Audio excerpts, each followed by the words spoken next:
సంక్రాంతికి వస్తున్నాం. ఇప్పుడే ఈ సినిమాని థియేటర్‌లో ప్రీమియర్ షో చూసి రావడం అయితే జరిగిందనమాట. ఇక సినిమా ఎలా ఉంది అంటే, సినిమా అయితే బాగుంది. స్టోరీ లైన్ చిన్నదే అయినా దాన్ని చూపించేటువంటి విధానమైన ఆ సినిమాలో వెంకటేష్ గారి కామెడీ టైమింగ్ అయినా ఇలా చాలా వరకైతే సినిమా అయితే నవ్వించుకుంటూ ఎంటర్‌టైన్‌మెంట్ చేస్తూ ముందుకైతే వెళ్ళిపోయింది ఫ్రెండ్స్. అండ్ ఇక ఈ సంక్రాంతికి కూడా 2 సినిమాలైతే మంచి మంచి సినిమాలైతే వచ్చాయి. ఒకటేమో 'డాకు మహారాజు' ఇంకోటేమో ఇప్పుడు ఈ రివ్యూ చెప్తున్నాను కదా! సంక్రాంతికి వస్తున్నాం సినిమా. ఈ 2 సినిమాలైతే ఫ్యామిలీతో కలిసి అయితే హ్యాపీగా ఎంజాయ్‌మెంట్ చేస్తూ చూడొచ్చనమాట. ఇక 'గేమ్ చేంజర్' అయితే అస్సలు చూడొద్దు. ఎందుకంటే ఆ సినిమా అస్సలంటే అస్సలు బాలేదు. ఈ 2 సినిమాలైతే ఈ సంక్రాంతికైతే నేనైతే రికమెండ్ అయితే చేస్తున్నాననమాట.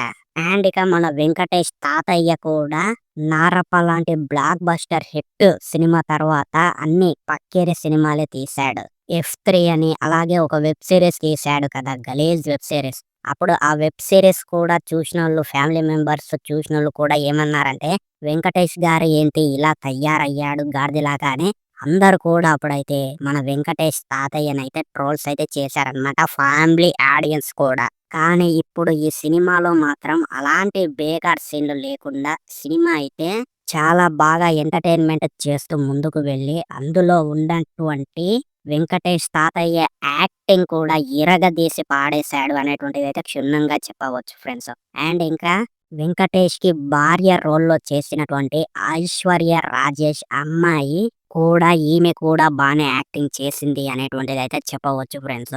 ఇప్పటిదాకా మన వెంకటేష్ గారి పక్కల సౌందర్య, మీనా వీళ్ళే సెట్ అవుతారు. వీళ్ళే బాగా యాక్టింగ్ చేస్తారు అని మనమైతే ఊహించుకున్నామన్నమాట. కానీ ఈ ఐశ్వర్య రాజేష్ అయితే వెంకటేష్ గారి పక్కల బిడ్డగా కనిపించిన భార్య రోల్‌లో అయితే ఇరగదీసింది అనేటువంటిదైతే క్షుణ్ణంగా చెప్పవచ్చు. అండ్ ఇంకో హీరోయిన్ ఉంది కదా! మీనాక్షి చౌదరి. ఆమె కూడా పోలీస్ ఆఫీసర్ రోల్‌లో ఇరగదీసింది.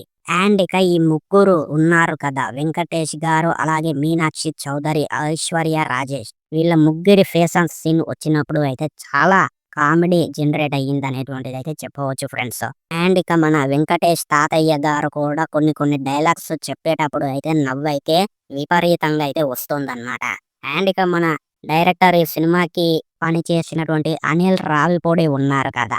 ఆయన ఇప్పటిదాకా అన్ని క్రింజ్ సినిమాలే తీస్తాడు. అలాగే ఈగిలవట్టే సినిమాలే తీస్తాడు అనేటువంటి విషయం మనందరికీ తెలిసిందే. అదే విధంగా ఆయన సినిమాలో హీరోకి ఒక తేడా డైలాగ్ పెడతాడు అనేటువంటి విషయం మనందరికీ తెలిసిందే. అదే విధంగా ఈ సినిమాలో కూడా మన వెంకటేష్ తాతయ్యకి కూడా 'కోరికేస్తా' అనేటువంటి డైలాగ్ అయితే పెట్టడం అయితే జరిగిందనమాట. ఈ డైలాగ్ చూసిన తర్వాత నాకైతే పిచ్చి లేసింది ఫ్రెండ్స్. ఎందుకంటే ఆ 'అగ్గిపెట్టె మచ్చగాన్' డైలాగ్‌ని కాపీ కొట్టి ఈ సినిమాలో ఎందుకు వాడారు అనేటువంటిదైతే నాకైతే అస్సలు అర్థం కాలేదు ఫ్రెండ్స్. అంటే మన 'అగ్గిపెట్టె మచ్చగాడు' ఉన్నాడు కదా! తిక్కలోడు. వాడు ఇంతకే అమ్మనా బూతులు తిడుతుంటారు. అలాంటి వాడి డైలాగ్ తెచ్చి ఈ సినిమాలో పెట్టడం ఏదైతే ఉందో అదైతే నాకైతే నచ్చలేదు ఫ్రెండ్స్. అంటే డైలాగ్ పూర్తిగా ఉండది. అందులో హాఫ్ అయితే ఉంటుంది. 'కొరికేస్తా' అనేటువంటి డైలాగ్‌ని ఊకే మన వెంకటేష్ తాతయ్య అయితే రిపీట్ వర్షన్‌లో అయితే వాడుతుంటాడన్నమాట ఈ సినిమాలో. ఆ డైలాగ్ అయితే నాకైతే నచ్చలేదన్నమాట. అండ్ ఇక ఈ సినిమాలో ఇంకా బెస్ట్ పార్ట్ ఏదైనా ఉంది అంటే, చాలా రోజుల క్రితం నుంచి వైరల్ అవుతున్నటువంటి ఈ సినిమాలోని పాట అన్నమాట. 'గోదారి మీద గట్టు ఉన్నావే రామచిలక' అనేటువంటి సాంగ్. ఈ సాంగ్ ఈ సినిమాకే హెల్ప్ అయిందనేటువంటిదైతే చెప్పవచ్చు ఫ్రెండ్స్. వీళ్ళు ప్రమోషన్ చేసిన దానికంటే రెట్టింపుగా ఈ సాంగ్ అయితే సినిమాకి పెద్ద ప్లస్ అయిందనేటువంటిదైతే చెప్పవచ్చనమాట. ఎందుకంటే ఈ పాట చూడడానికే చాలా మంది అయితే థియేటర్‌లోకి అయితే వచ్చారనమాట. అదే విధంగా మన వెంకటేష్ గారికి ఏం క్రేజ్ ఉందిరా నాయనా అనుకున్నాను. కానీ థియేటర్‌లో అయితే మొత్తం అయితే హౌస్‌ఫుల్ బోర్డులయితే వేశారు ఫ్రెండ్స్. నాకే టికెట్ దొరకక నేనే బ్లాక్‌లో అయితే కొనుక్కున్నాననమాట. ఎందుకురా నువ్వు బ్లాక్‌లో కొనుక్కున్నావు అనేటువంటి డౌట్ మీకొచ్చుండొచ్చు. ఇక నేను రివ్యూ ఇవ్వాలి కదా ఫ్రెండ్స్. ఆ విధంగా అయితే బ్లాక్‌లో అయితే కొనుక్కున్నాననమాట. అండ్ ఇక ఓవరాల్‌గా అయితే సినిమానైతే ఫ్యామిలీతో కలిసి అయితే చూడొచ్చు ఫ్రెండ్స్.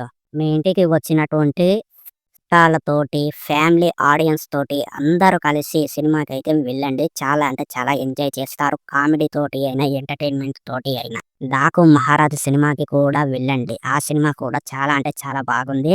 అలాగే 'గేమ్ చేంజర్' సినిమాకి మాత్రం అస్సలు వెళ్ళకండి ఫ్రెండ్స్. ఎందుకు అంటే ఆ 'గేమ్ చేంజర్' సినిమా అయితే అస్సలు బాలేదు. ఇక ఇక ఈ 'సంక్రాంతికి వస్తున్నాం' అనేటువంటి సినిమా అయితే చాలా బాగుంది అనేటువంటిదైతే నేనైతే చెప్తాను. ఇది గైస్ ఈరోజటి రివ్యూ. ఈ రివ్యూ మీకు ఏ విధంగా అనిపించింది? డెఫినెట్‌లీ కింద కామెంట్ చేయండి, లైక్ చేయండి, షేర్ చేయండి. వీలైనంత వరకు మన ఛానెల్‌ని సబ్స్క్రైబ్ చేయండి. మళ్ళీ ఇంకో చక్కటి కంటెంట్ తోటి మళ్ళీ కలుద్దాం. Signing off. బై.